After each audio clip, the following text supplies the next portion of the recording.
Kumusta po ang inyong isang buong linggo? Napayak pa kayo sa awitin? Kasi parang ramdam na ramdam ni Brother John yung mga pinagdadaanan ng bawat isa sa atin. No? Ramdam na ramdam ni Brother John yung pinagdadaanan ng mga pastor.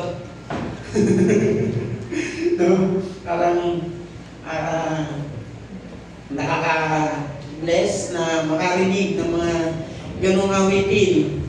So, nandito po tayo lahat upang hindi para damdamin yung pinagdadaanan natin sa buhay, bagkus para alalahanin kung gaano kabuti ang ating Panginoon. And naniniwala ako na ang mensahe po ng ating Panginoon ay para sa ating lahat. O para sa bawat isa sa atin. Kaya naman, ihanda po natin ang ating mga puso at saliksiking maigi. Kung ano ba ang sinasabi ng ating Panginoon. And ako po naniniwala. Dahil tayo po ay nandito na sa parang katapusan na ng ating series of sermon. Kasi last week, meron pa tayong isa. Nasa last week, halos patapos na tayo ng series of sermon ng Marching Forward of Faith. And ako po naniniwala na kung tayo ay nagpapatuloy sa paglalakad na merong pananampalataya, meron na tayong serbisyo naglilingkod. Isa po sa pinakamahalagang gawain or response natin bilang isang Kristiyano. Sabi nila pag ikaw daw ay Kristiyano, dapat daw ikaw ay may ministry. Tama ba yun? Pag ikaw daw ay Kristiyano, dapat daw meron kang gawaing naglilingkod sa simbahan at sa iyong kapwa. Pwede totoo, pwede rin naman hindi. Pero ako po personally naniniwala na totoo ito. Dapat talaga meron tayong ministry. Ngunit mahalaga din na alam natin kung kanino ba tayo naglilingkod. O kung saan ba galing yung ating paglilingkod. Kaya naman sa teksto po na ating binasa, salamat po sa kapatid na nagbasa ng salita ng ating Panginoon. Basahin ko po muli in English NIV version. Sabi po dito, whatever you do, work at with all your heart as working for the Lord, not for human masters. Since you know that you will receive an inheritance from the Lord as a reward. It is the Lord Christ you are serving. Let's bow ahead and let's pray. Father God, we praise you. We glorify your holy name, Lord. We thank you for the word. We thank you for your word, Panginoon. Salamat po kasi nandiyan naman po ang iyong banal na salita upang kami ay kausapin. Kami po ay pakinggan. Kami po ay magbulay-bulay, Panginoon. Dalangin namin ang iyong salita ay magturo sa amin kung paano po ang tamang paglilingkod, Panginoon. At kung paano po kami mamumuhay ng naaayon sa aming pananampalataya. Maraming salamat po, Panginoon, sa buhay ng bawat isa na nandito po nakasama namin mananambahan. Maraming salamat po. Itago mo po ako sa iyong likuran at dalangin ko na ikaw ang aming marinig sa umagang ito. Maraming salamat po. Ito po aming dalangin sa pangalan ni Jesus. Amen. Naniniwala po ako, mga kapatid, na ang ugat ng paglilingkod natin, and we are considering ourselves as we are marching forward in our faith, dapat naglilingkod tayo. Kasama ang ating puso. Ang puso po ang dahilan kung bakit hindi tayo napapagod sa paglilingkod. At sa puso din makikita kung kanino tayo naglilingkod. Sa Diyos ba o sa tao? And very timely po, kahapon po nung kami po ay umattend ni Ate Pearl ng worship symposium. No? Sa dami ng praise worship team, iisa lang po yung aking nabitbit para mag-refresh ng kaalaman. Actually, kung sumama po ang praise worship team, napakarami yung learning na makukuha doon. Kasi kahit ako, na-learn ako doon ng mga bagay na hindi ko pa alam at kahapon ko lang nalaman. So, salamat po sa buhay ni Ate Pearl na nakasama. Kahapon po ay binigyan din sa amin yung tunay na paglilingkod. At ako naniniwala na pag tayo ay Kristiyano, dapat meron tayong tinatawag na paglilingkod kasama ang ating pananampalataya. And this morning, I want to call this message, Marching Ministry with Faith. Ngayong umaga, we are considering na lumalakad na tayo ng dire-diretso, na merong pananampalataya. Hindi na natin bibigyan diin yung buhay natin noong tayo ay hindi pa Kristiyano. This time, ipagpapalagay natin na tayo ay isang tunay at ganap na Kristiyano. In fact, humimay ako, kung inyong napapansin, hihimay ako ng konti sa punto ni Pastor last Sunday. Kasi hindi ko alam kung bakit ganon yung aming series of sermon, na naniniwala ako kung bakit talagang yung leading ng Holy Spirit sa amin ay halos iisa. Ano yung sinabi niya doon, na isang punto niya doon? The request of cheerful service. Kaya naman ngayong umaga, yata po natin ang ating mga puso at haharapin natin yung tatlong katotohanan ang dapat makita sa ating tunay na paglilingkod o sa ministry ng may pananampalataya. Are you ready? Tatlong katotohanan. But before that, what is ministry with faith? Ano ba yung ministry with faith? And sa unang punto, makikita natin yan. Makikita natin kung ano ba yung ministry with faith. Ang ministry with faith po, sa pinaka-simpleng paliwanag, ito po ay may Kristo. Tama? Ito po ay kay Kristo mismo. Dito makikita natin na ang Diyos ang pinaglilingkuran natin. Ang Diyos ang pinaka-maitataas natin. Kahapon po, binanggit din yan sa worship symposium. Last na dapat mong alalahanin pag ikaw ay tumutugtog as a praise and worship team, dapat ang nag-glorify mo ay ang ating Panginoon, hindi ang iyong sarili. And ang ministry without faith ay kabaliktaran nito. Ang ministry without faith ay ang tanging may tataas mo dyan ay ang iyong sarili. Pag-uusapan natin ngayong umaga, what is ministry with faith? Unang punto, ministry with faith is an eternal investment. Bago ang lahat, ano ba ang investment? What is investment? So mayroong maraming salapit yan, kasi kami wala kami niyang pang-invest eh. Sa mga maraming kaperahan dyan, alam niyo to kung ano yung investment. Sabi po ng kapitbahay ko, si Ate Miriam Webster, it is an outlay of money usually for the income of profit. Para kumita or lumago or dyan mag-invest. Para mag-invest. Earthly treasures are attractive. Tama ba? Yung sino dito yung nagsasabi ng earthly treasures ay pinaka-magandang pakiramdam. Let's be honest. Ang pagkakaroon ng magarang kotse. Wow! Sana all ay magarang kotse. Huwag din ang pakiramdam ng kotse, malagas. O isang bahay na malamansyon. Yung tipong aapat lang kayo, fourth floor yung inyong bahay. Ang hirap linisin nun. O kaya yung inyong bank account na napakaraming laman. Halos nasa 6 digit.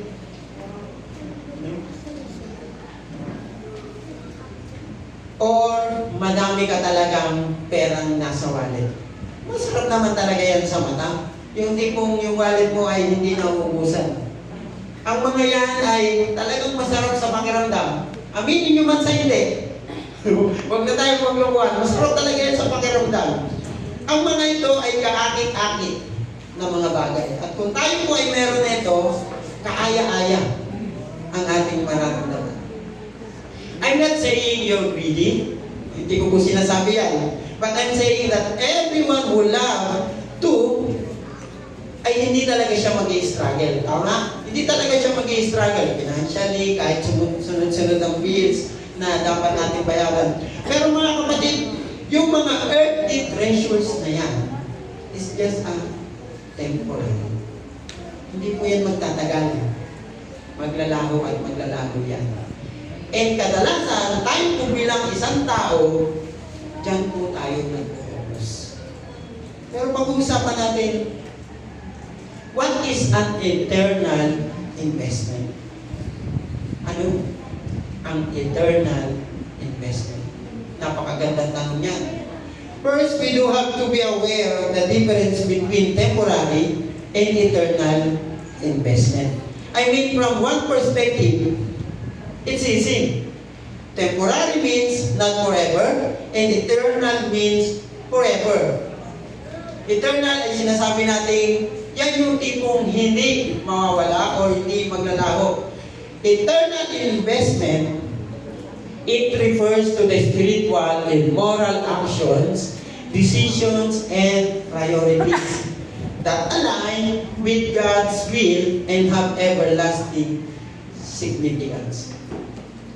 These investments are contrasted with temporal, earthly pursuits that are transient and ultimate perishable. Hinighlights ko po yan yung word na everlasting significance. Everlasting significance na alam natin na ito ay pangmatagalan. In connection with our first point, ito yung minsang nakakalimutan ng iba.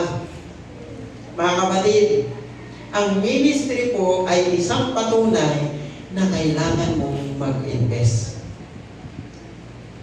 Ang ministry po ay investment patungo sa langit. This is the eternal investment. Alam natin na hindi po tayo maliligtas ng sarili or ng mabubuti nating gawa. Tama po kayo nang nababasa sa Bible, hindi po natin makukuha ang ating kaligtasan sa ating mabubuting gawa. Bagkus ito po ay sa ating pananampalataya. And tama po kayo nang narinig kanina na sinabi ko na ang ministry ay response natin bilang isang tunay na Kristiyano. Madalas, maraming takot mag-ministry. Sabi sa amin sa Bible School, huwag kang mag-pastor, walang pera yan. Wala talaga. Okay? Maraming takot mag-ministry kasi pakiramdam nila, hindi sila qualified. Yan na yung pakiramdam nila. Maybe, tayo lang po bilang isang tao ang nagbibigay ng standard sa ministry. Pag-uusapan nyo yung ministry, hindi na ako pwede dyan, may edad na ako. Ha? Kumusta naman? Yung mga tumutugtog at kumakantang may edad na. O hindi ko sinabi matanda, ha? Sinabi ko lang may edad. Bago mo questionin yung sarili mo, tingnan mo muna yung ibang nakaka-angat dun sa sinasabi mong standard. Ano kung ibig ko sabihin? Kung ikaw ay 38 years old, tingnan mo yung naglilingkod na 45 years old. O, yun lang. Kung ikaw ay walang talent, tingnan mo naman yung mga, alam mo na wala naman talagang talent pero nasa ministry. Napakarami mong ministry na pwedeng gawin sa church. Kung alam nyo lang po, napakadami. Mula sa paglilinis, pagdidilig ng halaman, paglalagay ng upuan, lahat po yan ay ministry na nababaliwala lang ng tao. Ministry investment dito sa church ay hindi lang usapin tungkol sa pera.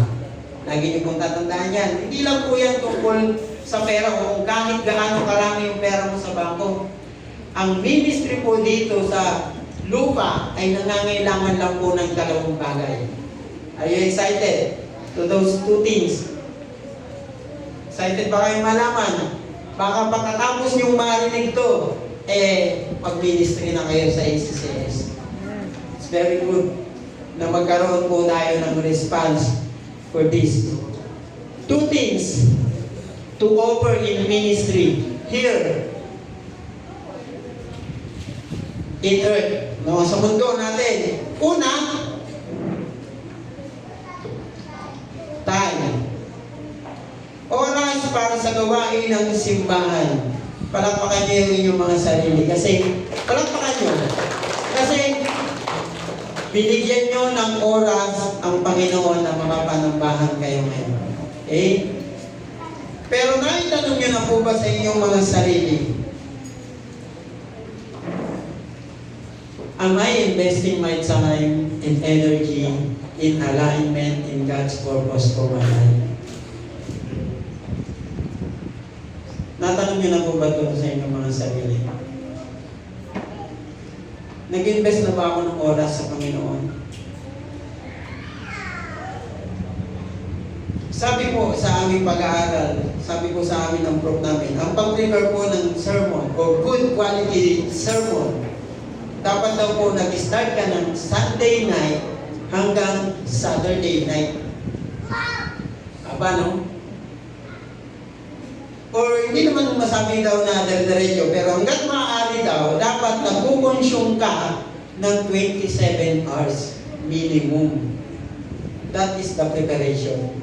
Kaya pag ikaw ay yung nagpe-petix lang, mahihirapan ka talaga.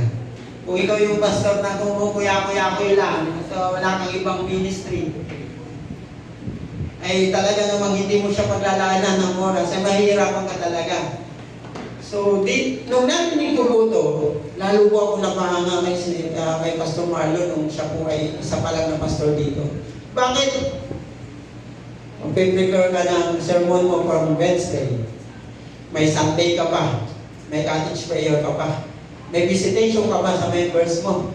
Tapos biglang may invitation pa sa'yo para sa cottage prayer. Imagine that, nagagawin niya lahat yun. Sabi ko nga, nung pinag-aralan ko to, sabi, wala ka talaga ako sa kalintingan. Dito pa lang ako. Yung preparation, ako nga, sabi ko kay Pastor Marlon, sabi ko, hindi ko yata kayang mag-prepare ng 2 sermon in a week.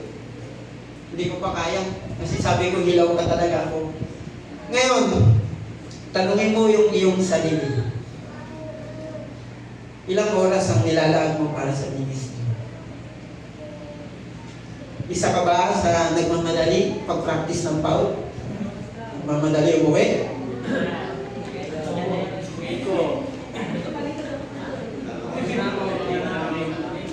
Yung pupunta lang pag alam mo may opening song na yun. Or isa ka ba sa nagmamadaling umuwi pagkatapos ng pagsimba?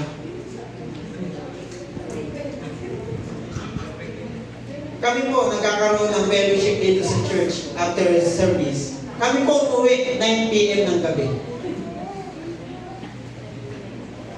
Ang simba po namin tuwing Sunday, kung hindi nyo napapansin, sa mga nauna ng umuwi ang simba po namin 9 a.m.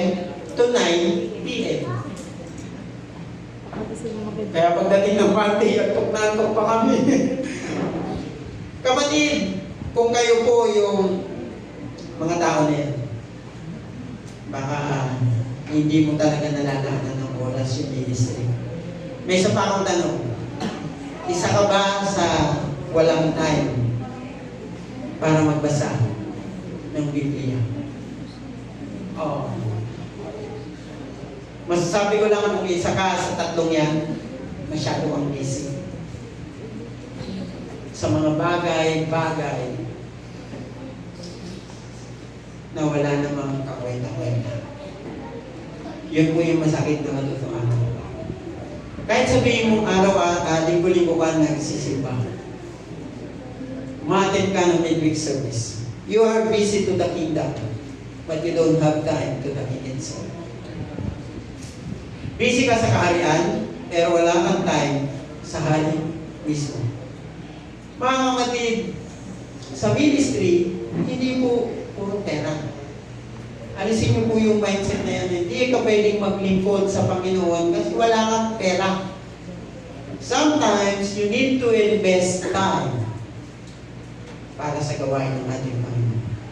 Pangalawa, strength. Kalakasan na nagmumula sa Diyos na pagtitibayin para sa gawain ng simbahan. Pero, naitanong nyo na rin po ba sa inyong sarili? Am I using my full strength to glorify God?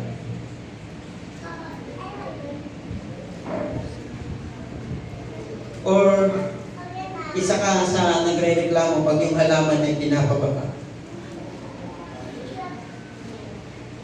Sayang naman yung muscles natin. Wala naman ganyan. Isa ka ba sa nakakunatang noo pag pinaghuhugas sa mga plato na sa lababo ng church? Ulitin ko isa ka ba sa nakakunatang noo pag pinaghuhugas ng mga plato sa lababo ng church na pinagkainan naman natin? Isa ka ba sa hindi humahawak ng walis kahit ang dami ng kalat sa iyong paligid? Isa ka ba sa kahit yung balat ng candy ay hindi mo mapulot, hirap na hirap kang yumuko? Ang lakas ba natin ay tinatago natin? Or sadyang ayaw lang natin ipagamit sa ministry? Kaya nga po nang sinabi ko mga kapatid, napakaraming ministry na pwedeng gawin sa church na hindi mo kailangan ng pera. Yes, sabi nila sa ministry walang pera. Minsan, abunado pa. Kahapon, pag-attend namin ng worship symposium ni First, sabi namin, paano pala tayo kakain? Sabi ni First, Jollibee na lang. Yung mga problema wala akong Jollibee. Pero hindi po kami ginutom ng ating Panginoon kahapon. Uwi kami busog na busog, may take-out pa. Sayang hindi natikman ni Ate Dolor yung maasim na mangga. Mga kapatid, ano kung ibig kong sabihin? We are living in a borrowed time.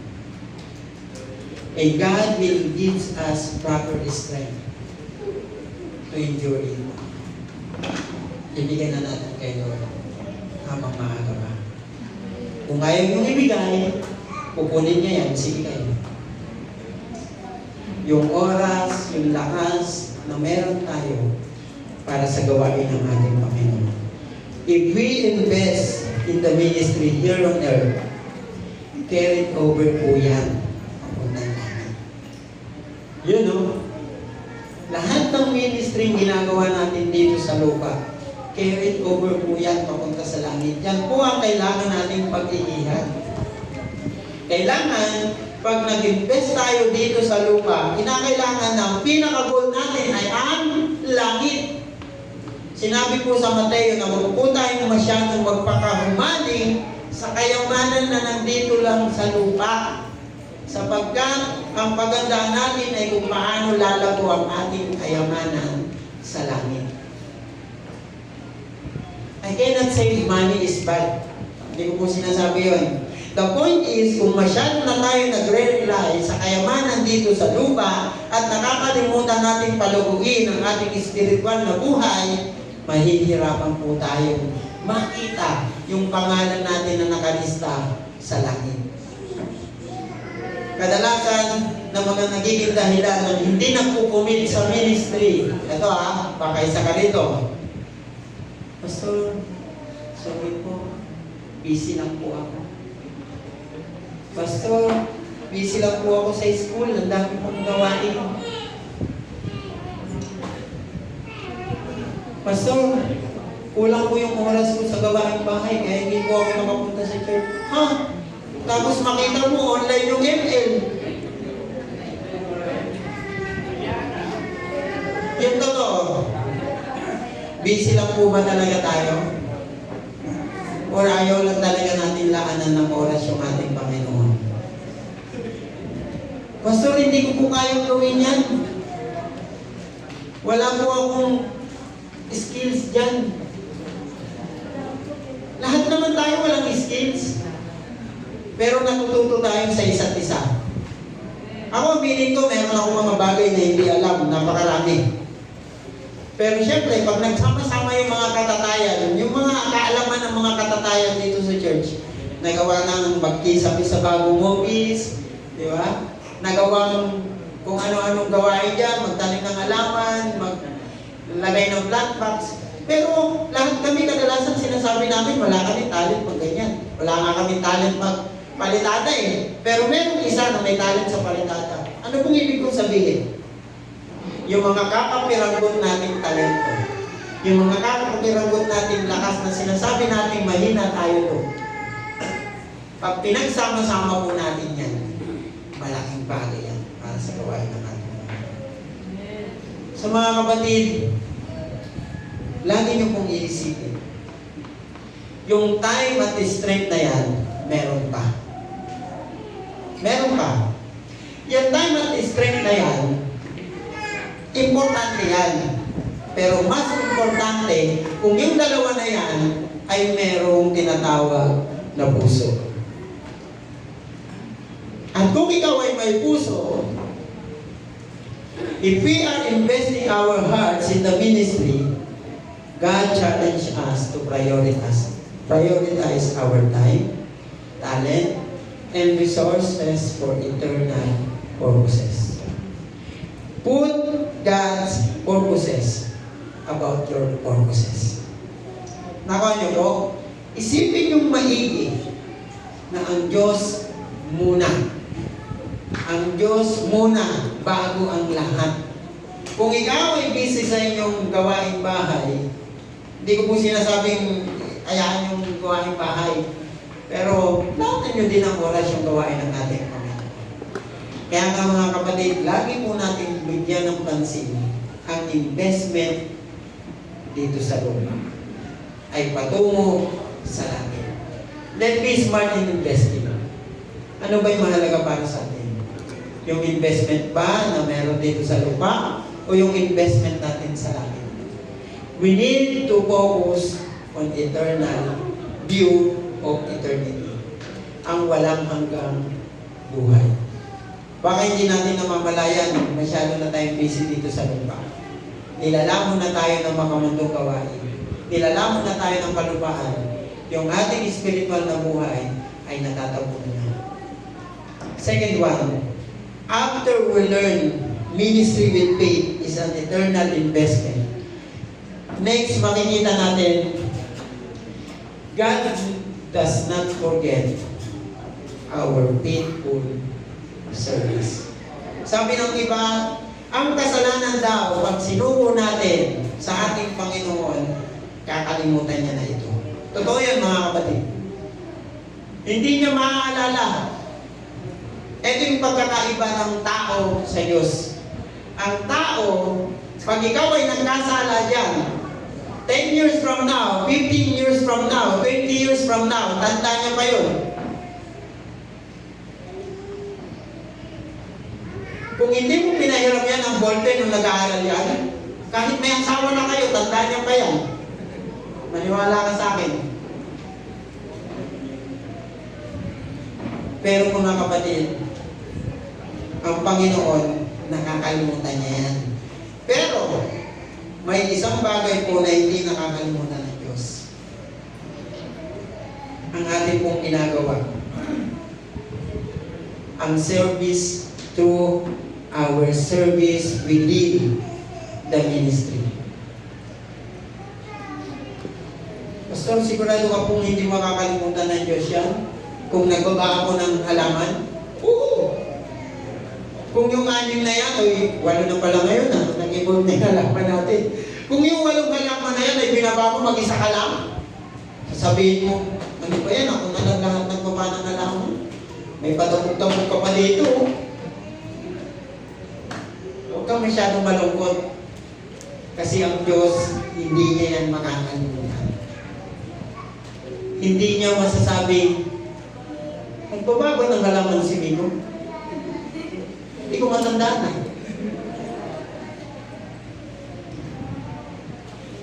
Hindi makakalimutan ng Diyos kung ano yung ginagawa niyo dito. Kung yun ay para sa ating Panginoon. Hebrews chapter 6 verse 10, God is not unjust. He will not forget your work and the love you have shown Him as you have helped His people and continue to help them. Ganon din, kung ikaw ay naglilingkod sa kapwa mo, kung tinutulungan mo si Ate Dolor tuwing umaakyat dito, hindi niya yung makakalimutan. Hindi makakalimutan ng Diyos yan. Hindi nyo makakalimutan kung paano mo minamahal ang iyong kapwa. Hindi nyo makakalimutan kung ano yung ginagawa mo dito sa lupa na maganda. Ang kakalimutan niya, yung mga bagay na hindi maganda. Pastor, parang hindi yata totoo yan. Oo. Ang hindi magandang bagay na ginawa mo dito sa lupa, kakalimutan niya yan. Kung yan ay hihingi mo ng tawad sa Kanya. Mga kapatid, masarap po na makita na tayo ay nagiging faithful sa ating paglilingkod. Kadalasan, ang gusto nang makita ng pagiging faithful natin sa paglilingkod, ang gusto lang natin makita na faithful tayo sa paglilingkod, ang gusto lang natin makita yung nakikita ng tao sa atin. Gusto natin magpa-impress sa tao. Gusto natin, pinapalakpakan ka ng tao. Uy, yung galing-galing naman niya, oh. Yung ganda ng boses niya kumanta. Thank you. Yun yung gusto natin makita.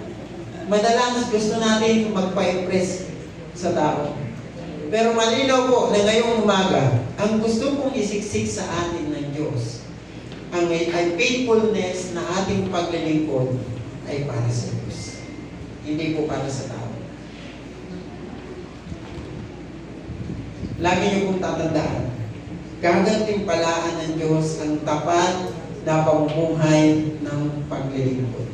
Ako po, dumating po ako sa time na pakiramdam ko hindi ako na-appreciate ng tao. Sa trabaho, ako po, dumating ako sa time na yung nagtatrabaho pa ako before, sabi ko parang hindi nakikita ng amo ko yung mga ginagawa ko. Kahit labas na sa trabaho ko, ginagawa ko, kasi yun yung gusto kong makita nila. Pero, I learned. Sometimes dito rin sa church. To be honest po. Nakakaramdam ako ng discouragement pag ang pakiramdam ko ay hindi ako napapansin ng tao. Ang pakiramdam ko na parang wala lang. Ginagawa ko lang yun kasi sabi ko, gusto ko lang naman makita nila na naglilingkod ako sa Diyos ng tapat. Dumating po sa time na akala ko, okay lang na ma-appreciate ako ng tao eh. Until one time, last month yata o last 2 months, narinig ko yung kantang Only Jesus. Hindi po Jesus only Only Jesus. Pwede nyo pong i-search sa internet nyo. Yung kanta po ng Casting Crowns na Only Jesus. And ito po yung nasa chorus niya. Hindi ko na po kakantahin kasi sabi po nung nag-ano kami, nag-seminar kami kahapon, kung ikaw daw po ay preacher, huwag ka nang kumanta. Pero kung ikaw naman po ay song leader daw, huwag ka nang mag-preach. Sabi po dyan, I don't want to leave a legacy. I don't care if they remember me. Only Jesus. I only got one life to live. I let every second point to Him. Only Jesus. Nakakayak na kanta kasi narinig ko yan. Sabi ko, okay, wala akong pakialam kahit hindi nila ako ma-appreciate. Kahit hindi masabi ng tao na ang galing-galing ni ko ng baba ng halaman, kahit hindi nila yan makita. Kahit hindi nila makilala yung iyong pangalan.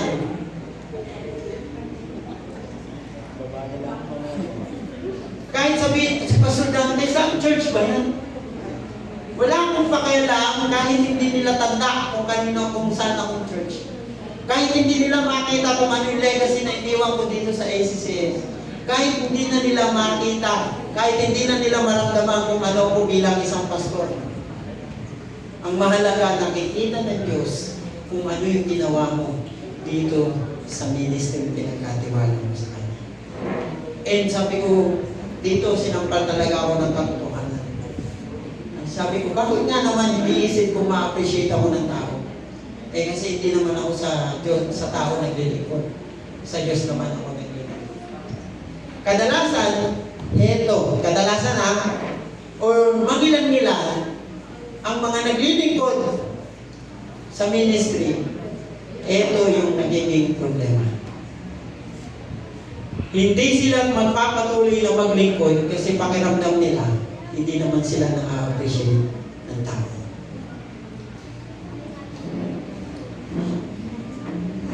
alam nila, wala namang kwenta yung ginagawa nila.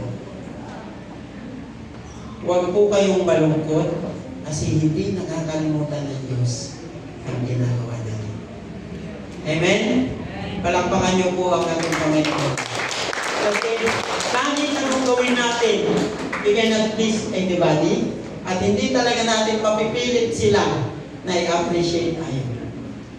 Ano man yung gawin mo, maganda man o hindi, may masasabi ang tao. What more important is, lagi niyo pong tatandaan mga kapatid, take note of this. Kay Lord tayo naglilingkod.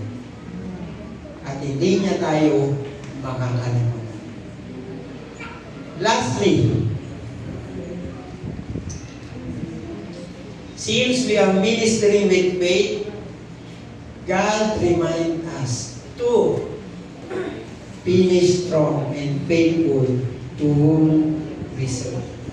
Ano man ang ating naumpisahan, tapusin natin. Tayong mga lingkod ng Diyos, mas maganda na finish strong. Sabi nga ng Mateo, well done, my good and faithful servant. Sabi po sa 2 Timothy chapter 4 verse 7 and 8, I have fought the good fight, I have finished the race, I have kept the faith.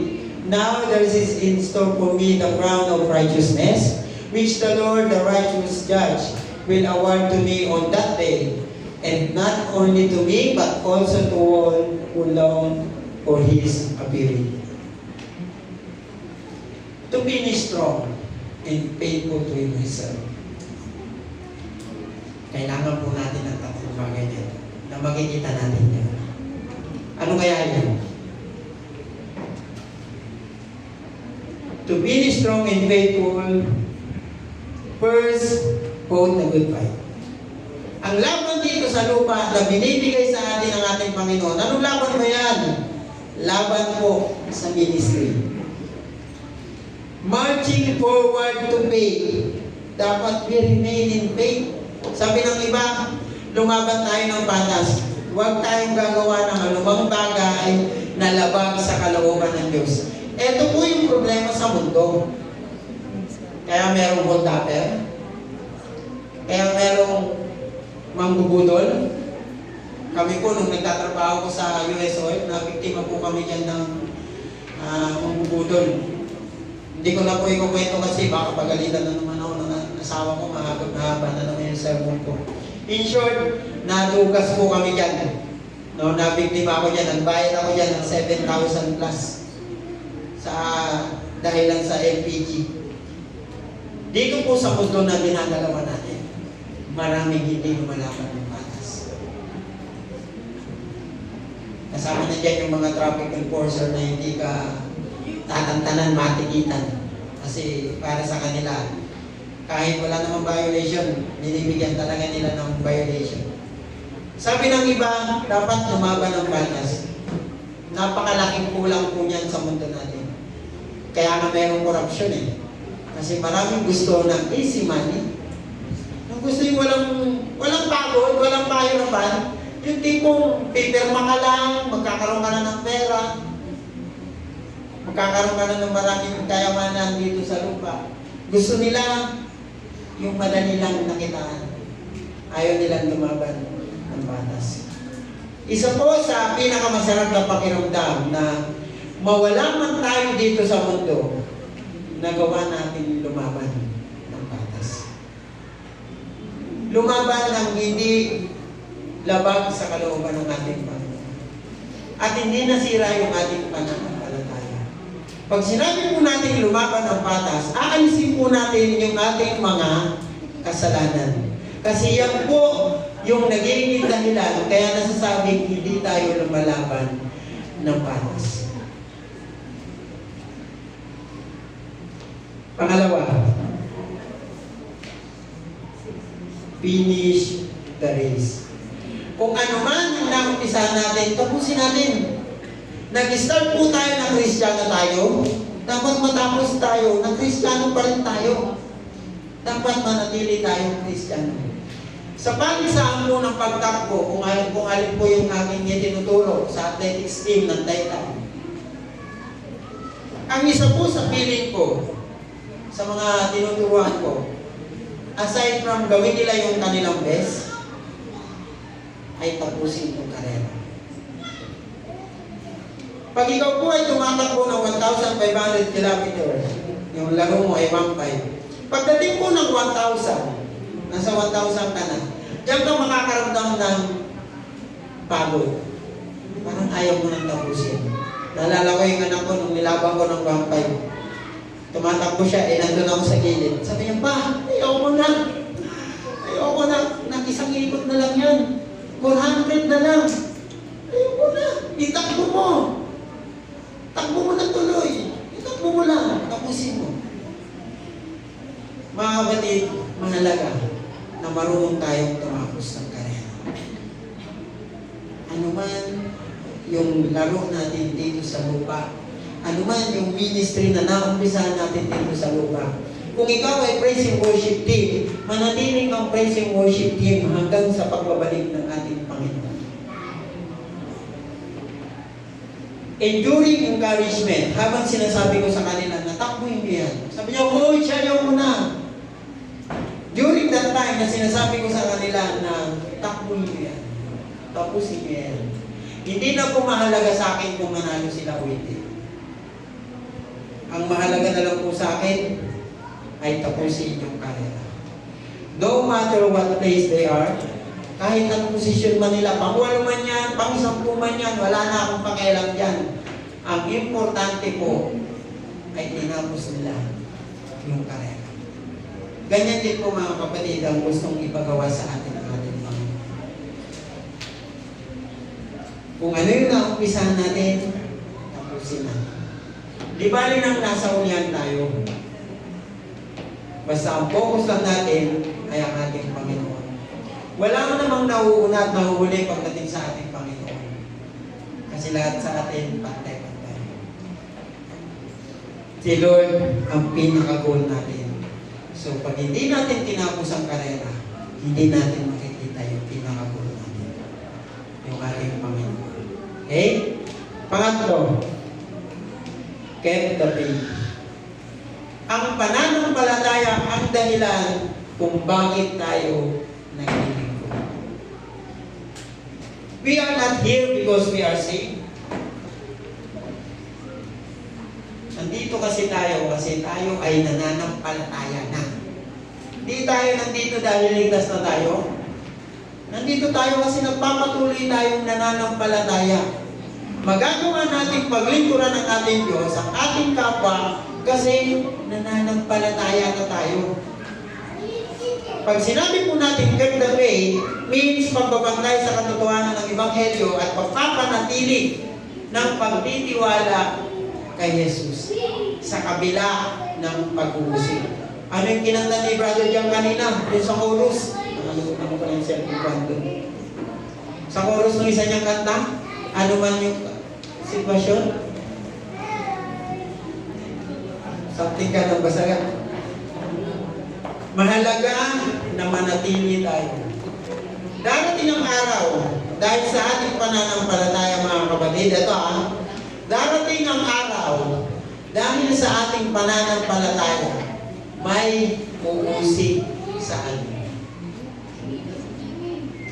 May uusig sa atin. Kung ikaw pa lang ang nananampalataya sa inyong pamilya, darating ang araw kahit yung nanay mo, magagalit sa'yo. Kahit yung tatay mo, magagalit sa'yo. Yung mga kapatid mo, baka hindi ka niyang pansinin kasi iba na reliyon mo. Iba na yung pananampalataya mo. Darating ang araw, dahil sa pananampalataya mo na yan, maraming magsasabing, iwan mo na yung Diyos mo. Kagaya kay Job. Lalo na kung ikaw ay dumaranas ng mga pagsubok sa buhay, tapos sasabihin ng pamilya mo, akala ko may Diyos ka. Isa lang po ang gustong sabihin sa atin ng ating Panginoon. Manatili tayong nananampalataya sa atin. Ano man yung sitwasyon na kinakaharap Sa panahon natin ngayon, sa pagmahal ng gas, sa pagmahal ng bilihin, sa pagbaba ng sahod, napakadaling isipin na bumigay na lang tayo. Huwag lang magpatuloy. Pero hindi po yan ang gusto ng ating Panginoon. Kaya din po, sa ministry natin dito sa ACCS, pag tayo ay nag-ministry na dito, maraming puhusin. Maraming magsasabing, tigilan mo na yung kakatugtog mo dyan sa crowd. Wala naman yung magandang influensya sa'yo. Maraming magsasabing, tigilan mo na yan. At wala kang mapapalaki. Mga kapatid, lagi po natin isipin kung para kanino ang ginagawa natin. Isiksik nyo sa isipan nyo yung commercial ng Nescafe. Para kanino ka bumaba. Tapos ilagay nyo yung Diyos. Para sa Diyos ako bumaba. Amen? Para kay Lord ako. Kaya ako nagpapatuloy. Mga kapatid, lagi po natin tandaan at alalahanin kung kanino tayo naglilingkod. Therefore, in our conclusion, if we are ministering with faith, we must know that this is an eternal investment. This is carried over to heaven. It is long-lasting and does not disappear. Hindi yan magbabago, hindi yan mawawala, hindi yan mababaliwala. It is also the most important investment that we need to focus on. Kung nahihirapan tayo dahil may ministry tayo, wala po tayong dapat ikabahala dyan kasi ito po yung right investment na kailangan natin. And since we are here in the ministry, we can be sure that God does not forget our faithful service. Napakarami pong reward ang ibibigay sa iyo ng ating Panginoon. Hindi nyo lang napapansin. Kasi nagpo-focus tayo sa gusto nating mas malaking biyaya. Pero kung inyo pong tinignan, napakarami pong pagpapala ang binibigay sa atin ng ating Panginoon. We receive an inheritance from the Lord. And that is reward na patuloy natin mararamdaman kung tayo po ay magbi-ministry ng may pananampalataya. Lumalaban ng batas, gumagawa ng tama, tinatapos ang ating naumpisahan at nananatiling nananampalataya. Mga kapatid, for our challenge or our application, God challenged us. Marching forward to faith, we need this. Serve wholeheartedly. Taos puso. Hindi peke. Hindi plastic. Taos pusong naglilingkod. Sa kapwa man o sa tao. Or sa Diyos. Pangalawa, let's serve consistently. Tapusin natin ano man yung naumpisa natin. Magpatuloy tayo na nasa ministry. Kung dumaraan ka ng iba't ibang pagsubok ngayon, kung nasasabi mong walang pera sa ministry, it's okay. Given yan. Pero dapat manatili pa rin tayo. Consistent. Pangatlo, let's serve with eternity. Eternity in mind. Pakaisipin natin maigi. Sino ba dapat ang ating pinagpiling? Ano ba yung pinaka-goal natin? Ang goal natin lahat ay mapunta sa langit at hindi sa impyerno. And that is with our faith in Jesus Christ. Amen. So, naniniwala ako mga kapatid na ang salita ng ating Panginoon ngayong umaga ay magpapalakas sa atin. para magpatuloy sa ministry. Kaya naman, bago po ang tithes and offering, isisingit ko na lang din. Meron pong video na inanda. Hindi ko alam kung sino ang gumawa. Para po sa hanggang hindi talaga natuloy yung aming special number. Sasayaw sa akin si Pastor Marlon eh. Gusto niyo yung makita? Kami din. Meron pong video ginanda ang presidente ng Karatayan.